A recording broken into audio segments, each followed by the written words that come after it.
Morning, guys. Hey, it's Len from Mercury Man Garage and Outdoors. Well, we're out back again, part 2 of the woodshed build, and I have a new piece of equipment I'm going to show you. Hopefully it'll help me with the process a little bit. But it's a little breezy out here again, not as bad as it was the other day. Still kind of chilly, and it's supposed to get warmer today. I see blue sky coming, so that's good. It's supposed to get up into the 50s today and be nice, so good day to build a woodshed. Just to recap from the progress from the other day during that windstorm, the poles are still upright, so that's good. 6 of them in the ground, the back wall, and today we're gonna focus on the front wall. I got some 12-foot 4x4s to put in the front. Gonna have a slanted roof, and there's my new piece of equipment I'm gonna try. That's my neighbor's, it's not mine. He's gonna let me borrow it. It's pretty much brand new. It's a county line post hole digger. I'm a little concerned about the auger. I wish it was a little bigger. That's, man, I don't know what that is. Maybe 9-inch. Let me get the tape measure here. I wish that was a little bigger, because I'm probably gonna have to extend the hole a little bigger with a shovel just to, so I got room for concrete. And that's a 6-inch. Yeah, I wish it was bigger than that, but we're gonna give it a try. At least I can get down to the depth I need to be, and then probably just trim it after that. But let's get going. All right, quick here a second, guys. I wanna explain to you how I am squaring up my front wall. I'm not doing the batter boards or anything like that. I did the Pythagorean theorem. I don't know if I'm saying it right, but it's basically that 3-4-5 method. If you don't know what I'm talking about, look it up. There's a lot of stuff on the interweb about it. But basically what I'm doing is not doing the 3-4-5. I did the 6-8-10 method, which is basically, there's a lot of mathematics involved with it, but it's basically 6 foot. I did a 6-foot string line, and I tied a knot right there where 6 foot's at. And then I did 8 foot from there, 10 foot back to this mark right here where that 6-foot string line is. And when those numbers all line up, 6, 8, 10, that should be square. At least that's what they're telling me. So that's what I'm going with. And just by eyeballing it, it looks good. I mean, I'm in the ballpark. And that's really all I want to be right now, is just kind of close. And once I get these 2 posts in on each end using that theorem, then I'm going to do the diagonal measurement to see if it's close. And then I'll tweak it after that. But it's a woodshed. It's not a house.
All right, guys, well, we got our front corner posts in the ground, leveled up, braced, and I think we're ready to do the diagonal crisscross method to see if we're square.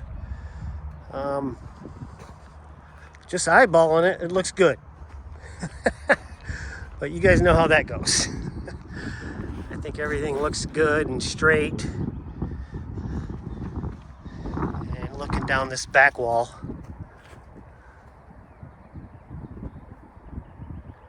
that looks really nice. And I think we're ready to do that diagonal. And then we're gonna really hone in on what we need to be. And one more thing, that auger worked great. Now, as you can see, I got a lot of rocks in this soil. I dug those out by hand, but it dug right through really nice. That thing works great. It's great for small posts. Wouldn't hurt to have a 9-inch. I think that would be better as far as 4x4s, but for fence posts, you're just putting it in the ground. That thing works great.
All right, guys, well, that took entirely way too long for 2 posts.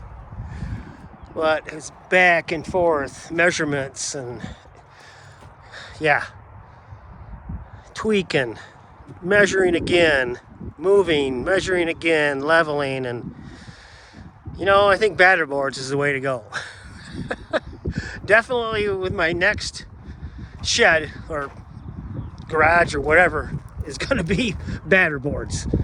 But we got her squared in as best as I'm going to do it. Like I keep saying, it's only a wood shed. And all the poles are level, 8 feet apart, 40 feet in width, or length, I guess it'd be, 8 feet width. And now we're just going to run a string line from pole to pole, mark 8 feet, and drill holes and put the last 4 poles in. Got my string line up. Spots marked for the poles every 8 foot.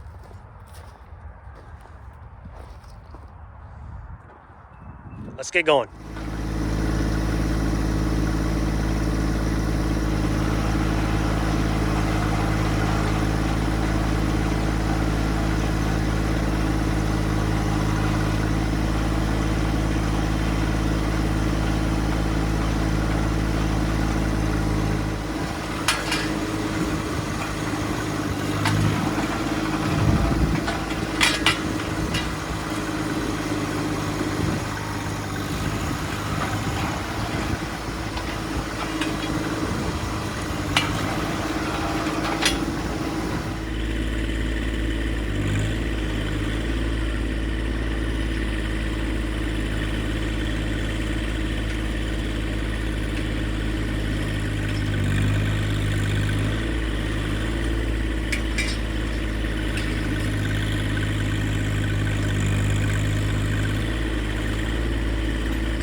All right, guys, well, there we go.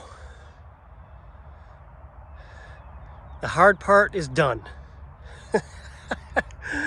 I think that's the hard part anyway. But it sure helped having that post hole digger, though. That did help out quite a bit. I still had to open up the holes a little more with the post hole shovel. But that took a little bit of a work because I got so many rocks in this ground out here. Kind of a job, but we got her done. The back wall is in. Front wall is in. The poles anyway. And now we can move on to the stringers and headers and things like that. And I think that'll go easier, at least for a one-man show anyway.